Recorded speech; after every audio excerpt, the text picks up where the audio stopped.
And now, from the CFTK-TV studios, this is Open Connection with your host, Robert Pictou. Welcome to Open Connection, I'm your host, Robert Pictou. Our show today comes to you from the traditional and unceded territory of the Tsimshian people. It's a true Canadian story. A small town boy grows up to be an international hockey hero. Smithereen Dan Hamhuis played 16 seasons in the NHL with the Nashville Predators, Vancouver Canucks, and Dallas Stars. On today's Open Connection, we're going to open our archives to bring you this two-part special featuring Dan Hamhuis. The Predators are very pleased to draft from the Western Hockey League, from Prince George, Dan Hamhuis. June 23, 2001, the Nashville Predators held the 12th overall pick in the NHL entry draft and chose Dan Hamhuis, a young man playing for the Prince George Cougars. Dan's on-ice style is well known to hockey fans in Prince George and those fortunate enough to see him throughout the Western Hockey League. All players dream of shrugging on an NHL jersey, but few have the chance to be a first-round draft pick. So how did Dan get to this level? Who helped him along the way? We'll visit coaches, teammates, relatives, and friends to find the answers. Smithers, British Columbia is a picturesque little alpine community nestled at the base of panoramic Hudson Bay Mountain. The town echoes a Swiss barbarian theme with decorated storefronts, red brick sidewalks, and colorful flags. Surrounded by its soaring mountains and pastoral farmlands, this community of 6,000 has been home to generations of the Hamhuis family. In December of 1982, Dan was born, the first child for Marty and Ida Hamhuis. And Dan was probably what you describe as a quieter young guy. When he played his games and stuff around the house, usually did it by himself, found his own thing to do all the time. I can remember days where the grader would come by and do our road, and Dan would have his own grader and he'd be doing it on the sidewalk. Just little things like that, just to keep us entertained. Well, when he was really, really tiny, they made sure they built his fence to keep him safe in his yard. But I have a window that faces right on here when I do my dishes. And many times I saw him with his hand and his mitten underneath the fence going in through the puddles. So I should have guessed a long time ago he'd be interested in ice. Dan was a busy young boy and was always willing to lend a hand, even if he didn't need to.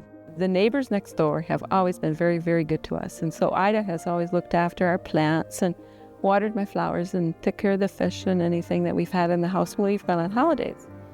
And one time after he came back from holidays, and it was Don must have been about 4 years old, and I was in the basement and I heard someone walking in the house. And I was a little scared and nervous, but I came running upstairs, and the only person I saw walking away was Danny. And I didn't notice anything until a day later, all my fish had died.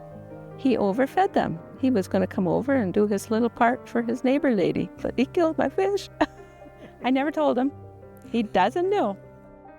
Dan was introduced to hockey at a very young age by his father Marty, who himself was an accomplished athlete. Marty is he's an extraordinary good athlete. He may not say he is. He's always pushed Danny a lot to work hard on the sports. We had a nice full-size basement and a cement wall at one end and a hockey net at the other, and he'd take slap shots. I'd bounce off the cement wall and then come back to me. I'd be the goalie, and we'd spend hours down there just fooling around. It didn't take long for Dan to break in his first skates. As with many young Canadians, he started on the backyard rink, which soon gave way to the Smithers Arena. The Smithers Arena was bought in the late 40s, early 50s. It was an old airport hangar out of Terrace that was used in the World War, and Smithers purchased it for $1, and it was brought up by rail, and anybody who had any kind of craftsman, carpenter skills was in the community was asked to help put the arena together when it got here. One of those craftsmen was John Hamhuis, Dan's grandfather. Today, the Smithers Arena proudly displays the portraits of hometown boys Jimmy and Joe Watson. Both had distinguished careers in the NHL during the 70s. The arena may be old, but is filled with character and a certain charm. This is where Dan started to develop on the ice. But at first, it wasn't hockey. So it was a tough year. being a 4 to 5-year-old playing against 9 and 10-year-olds. Open Connection will be right back after these messages. And now, from the CFTK-TV studios, this is Open Connection with your host, Robert Pictou. Thank you for staying with us. Figure skating can greatly enhance the skills of hockey players by refining their skating abilities, balance, and overall body control. By mastering the proper techniques of figure skating, hockey players can become more proficient skaters, resulting in improved speed and endurance. Let us return to the archives with Ida Hamhuis. In 1986, Dan laced up his skates in the Smithers Arena, but hockey wasn't the reason. Dan started, actually we had him in a year of figure skating just to kind of learn how to skate properly. Yeah, figure skating's great for skating. They have all the fundamentals, and I remember my first year, they had a carnival in Smithers and I was the drummer boy. But that's what all I remember is I was really young. I think I was 4 years old. Dan first started playing hockey here in Smithers. He started when he was about 5 years old, and he started hockey a year early because Smithers Minor Hockey's registration was quite low at the time, and they were taking anybody that they could get at that time, so they allowed underagers to play the game. My first year of hockey, it was a long time ago now. I don't really remember. I spent 5 years in the first division at novice. They didn't have initiation or tight group when I played, so it was a tough year being a 4 to 5-year-old playing against 9 and 10-year-olds. I coached him, Dan, for approximately his first 6 or 7 years of hockey.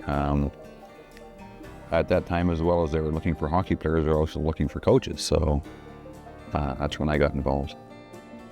Probably 3 or 4 years, I wouldn't ever say that I seen anything outstanding in his ability or anything. He just enjoyed the game and played it like everybody else. He didn't actually stand out in his age group. He was, just an average hockey player at that time.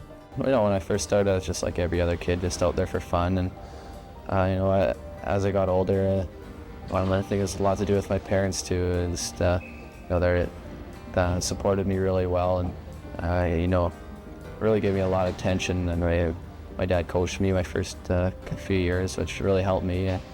By the 6th or 7th year of hockey, I started to see myself be a little bit in the upper end of the group, and I really enjoyed playing, and it kept me going.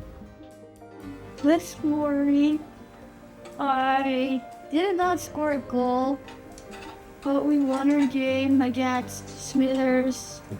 We found the ski, your Oscars, we won 6-3. Yeah. And then after the game, we elected the captains, and I didn't get elected. Yeah. We stood out. You'd have to pay, special attention to him. Always telling your players, try to get him before he gets wound up behind the net or whatever the case might be. But he was a good skater in the younger age groups. He was one of the guys we had to watch out for on D. Him and a friend of his. They were always the two defensemen we always had to worry about because they were both the go-to guys on Novice and Adams. He was always pretty exceptional out on the ice. He was always in the top tier of players. He was always fairly solid, and as we got older and older, he started to develop, especially once we hit Bantams, he really took off and he became the strong player. Today is December 13th, and it is Daniel Hamhuis' birthday. Trained with the big double digits, 10 years old. He is showing off what he got for his birthday. Actually, it's a birthday combination, Christmas combination type thing, but he got brand new hockey gloves, which he needed real bad. Brand new top of the line hockey pants, Supras. Everybody's dream to have. He got some brand new socks, Ottawa Senator socks from Cindy. There's some Aaron, okay. And he got a book. What is it? From Cindy. Yeah, Cindy. Oh, okay, so they gave him the shirt, and the book is from Aaron too. So he got a brand new hockey stick from Uncle Ron. Oh. And a real nice silk shirt, Sunday shirt. So it is Daniel's 10th birthday today. Happy birthday, Dad. Dan may have been blessed with natural talent, but it was his work ethic and determination which made him an above-average athlete.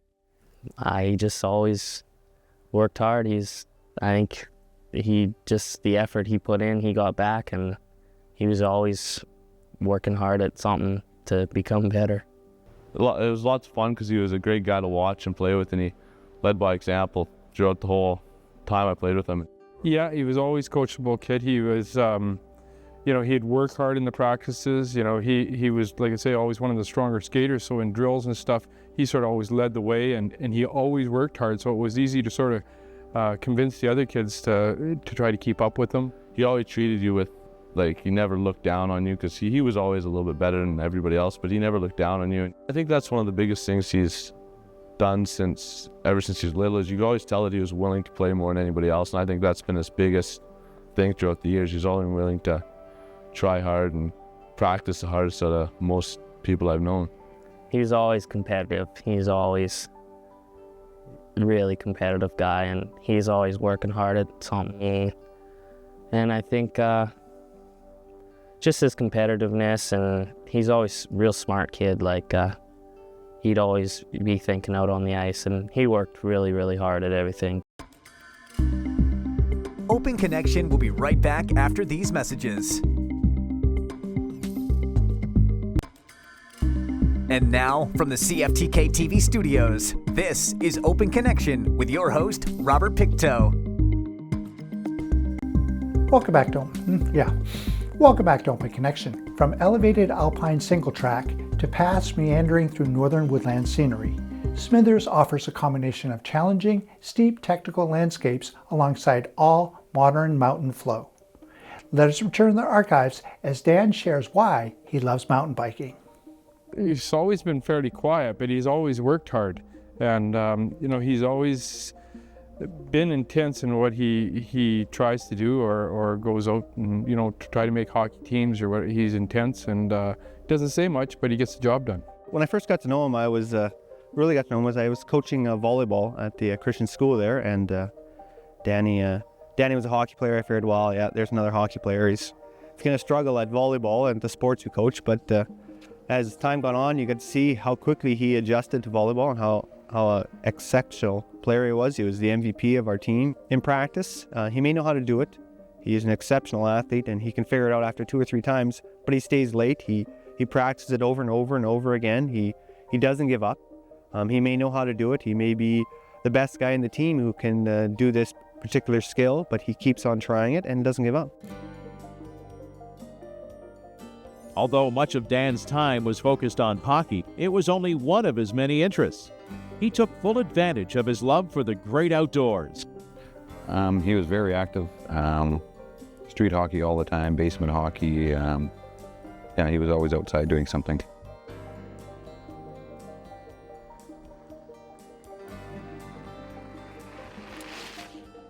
As I got older, I started doing a lot of mountain biking. There's a lot of great trails in Smithers, and still now I do a lot of mountain biking there, and now I'm starting to do some snowshoeing and hiking too. It's nice just to get away. You're by yourself, and it's quiet, and to get away from everybody is summer and winter. It's great. As time passed, it became evident that Dan was one of the stronger players in the Smithers minor hockey system. His parents enrolled him in many hockey schools throughout British Columbia. But one thing remained. He was still one of the smaller players on the ice. He's not a real big man now, I guess, but he hits hard. He always hit hard. He wasn't real big even when we played in Bantams, but he would hit guys that probably outweighed him by 30 pounds. And, he would, they would hurt when he finished hitting them. He was one of the hardest hitters I've ever played with, and he could somehow carry the puck. Guys would be hanging off him and still be holding on to the puck. I think his positional play and his intelligence out on the ice, he's a pretty smooth passer, and he's got some good skills. It's a little small, but he makes up for that with his competitiveness and aggressiveness. Dan's great skating style and hard checks were noticed by the local level, but didn't get much notice from WHL scouts. One reason, Dan wasn't playing a lot of AAA hockey. But the main reason he wasn't drafted was far more serious. Well, my draft year as a bantam, I broke my leg just before the BC Winter Games. It was a really scary break. Broke right my growth plate, and doctors figured that it wouldn't grow, that leg wouldn't grow, and one leg a lot longer than the other, and I might not be able to play. It'd be a lot harder. So it was really scary at first, and we ended up having an excellent operation, which put it back together really well. And I think it might have helped me in the long run. Just you sit there for 4 months in the bed, and you can really think about things, and you really start to appreciate what you can do when you're healthy. Mayor.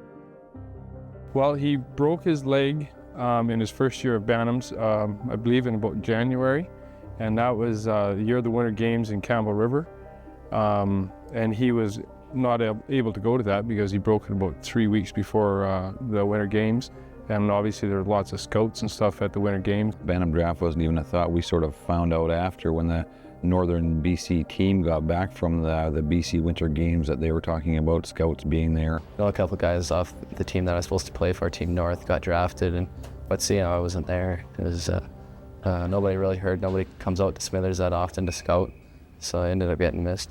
The following year, Dan would get noticed by a WHL team. It would change Dan's life forever. Our Bantam team attended a AAA tournament in Prince George, and we were sort of a last-minute call-up team because they were a team short. Kind of surprising our team got invited. We're a single-A Bantam team coming into a AAA tournament. I think everybody from myself, my assistant coach, who was Mark Nichiporek, obviously the Hamhuises and Danny thought that this was a great opportunity for him.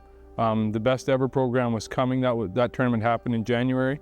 The best ever under 17s was coming up that spring. And so there was lots of opportunity for him to sort of be watched over those next couple months, I guess. Our general manager, Dennis Polonich at the time, and one of our scouts, Al Clark, who was here in Prince George at the time, went along with our owner, Rick Brodsky, and they had saw him play quite a bit. Open Connection will be right back after these messages.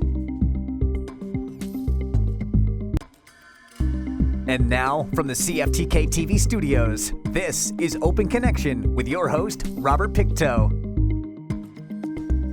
The position of a youth ice hockey coach encompasses being a teacher, motivator, organizer, listener, and disciplinarian. Moreover, there's numerous other duties that youth hockey coaches will undertake. In this final segment of Open Connection, let us return to the archives with Don Patterson. We had no one really knew who our team was, and we kind of came out of nowhere. I mean, no one really watched us, and then we came and we were playing the bigger centers like Prince George and Red Deer and stuff, and we did really well, and part of that was Dan had a really good tournament, so I think that's helped him get noticed. And I think when we played Kamloops minor team was probably a critical game for him and the Prince George Cougars. That was my feeling at the time anyways. He was very strong in that game and physically beat up the other team. Actually, their coach even mentioned after the game as we were shaking hands, he said, not only did we lose the game, he said, but we got beat up physically. And Danny was probably the guy that did the physical beating.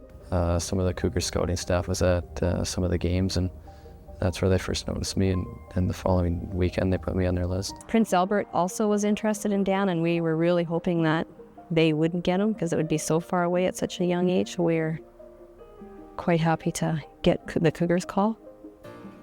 After Dan was protected by the Prince George Cougars, he and his team went on to have a very successful season. They were crowned the 97-98 Bantam Single A champions. Shortly after the season ended, Dan participated in the British Columbia Best Ever program, which gathers together the best young hockey talent in the province. Hammy and I laugh about it quite a bit. Having seen him and heard a lot about him, we thought he had a pretty good chance of making the team. That summer, before he came to Prince George to play, he was involved in the Best Ever in Hamhuis, and I happened to be just on a little Okanagan tour with friend of mine who had grown up in Smithers, and he actually carved out a pretty good Western Hockey League career in Kamloops at the time. And so him and I thought, well, we'll stop in and watch the best ever, and just have a look at Danny. And it's funny because the first period, Danny was not a very good player. He looked very nervous and very timid. And during the intermission, Alan Young, a friend of mine, we were outside. I said, geez, I don't know why it's going to be tough. And at the time, Alan said to me, he said, well, let's give the guy a little more time here. I mean, just imagine what it's like for a kid from Smithers now. All of a sudden, he's sitting in that dressing room with all these guys that have played pretty high-profile hockey, and he's parachuted in there, and he's got to get it done. Imagine how nervous he is. And so I said, yeah, that's a good point. And actually, we waited, and he had a great second period, and he just got better and better from there, and the rest is history. August 1998, the Prince George Cougars rookie camp begins. In attendance, 15-year-old Dan Hamhuis. At that time, it was sort of, I believe, in the back of everybody's minds that he probably would not be playing with the Prince George Cougars at that point, but he was listed with them, and maybe as a 17-year-old or an 18-year-old he'd be playing there.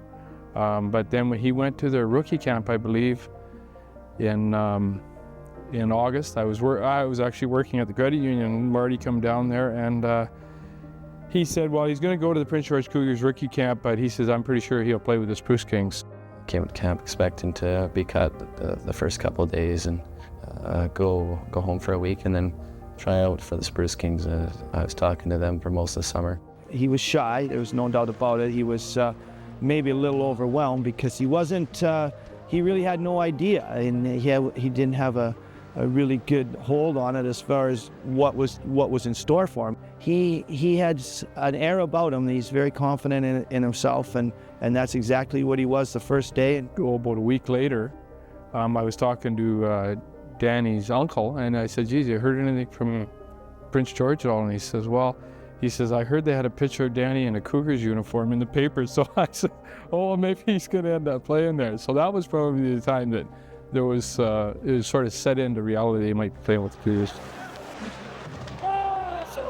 As the days passed, players were cut from the roster, but Dan's name remained. It exceeded my expectations. I felt I had a fairly strong camp, but I just try to stay consistent as I could. I was actually attending the camp myself when I watched it, and I thought he had a very good camp. And when it was all said and done, I wasn't actually overly surprised. We were overwhelmed by the fact that he was invited there, but on the same token, after the camp, I was quite pleased with the way he played. In the back of my mind, I knew he was gonna, well, I didn't know, but I thought he could have made it. So when he did, we were all pretty pumped up. It's gone good. I've played good most of the times. I had a couple bad shifts in a few games, but I managed to bounce back. Well, I knew it'd be tough being in the main camp, playing against all the older players, so I made sure I came physically prepared. I just remember the very first night when we left him with the billets, and of course he didn't know them. Thank you for joining us for this episode of Open Connection. The greatest distance in the existence of man is not from here to there, but the connection from his mind and heart. If we can conquer that distance, we can soar like an eagle and realize our immensity within. I'm Robert Pictou.